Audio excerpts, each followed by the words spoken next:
Hello, ഇന്നത്തെ ക്ലാസ്സിൽ നമുക്ക് ശ്രീനാരായണ ഗുരു ഓപ്പൺ യൂണിവേഴ്സിറ്റിയുടെ 4th year undergraduate degree examination April 2025 Malayalam honours BA language and literature degree പ്രോഗ്രാമിൻ്റെ കേരള ചരിത്രം പ്രാചീനം മധ്യകാലീനം എന്ന ചോദ്യപേപ്പർ ഒന്ന് വിശകലനം ചെയ്യും. 3 മണിക്കൂർ സമയമാണ് ഉള്ളത്. 70 മാർക്കുമാണ്. സെക്ഷൻ എ എന്ന് പറയുന്നത് ഏതെങ്കിലും 8 ചോദ്യത്തിന് 1 or 2 വാക്യത്തിൽ ഉത്തരം എഴുതുക എന്നാണ്. ഓരോന്നിനും 1 മാർക്ക് വീതം. ചിലപ്പതികാരം രചിച്ചതാര് എന്നാണ് ഒന്നാമത്തെ ചോദ്യം.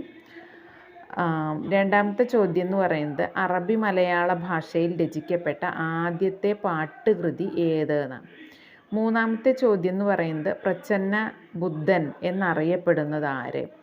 നാലാമത്തെ ചോദ്യം കറുത്ത സ്വർണം എന്നറിയപ്പെടുന്നത് എന്താണ്. അഞ്ചാമത്തെ ചോദ്യം പെരുമാൾ തിരുമൊഴിയുടെ കർത്താവായ ചേര രാജാവ് ആരാണ്. ആറാമത്തെ ചോദ്യം സംഘകാലത്തെ യുദ്ധ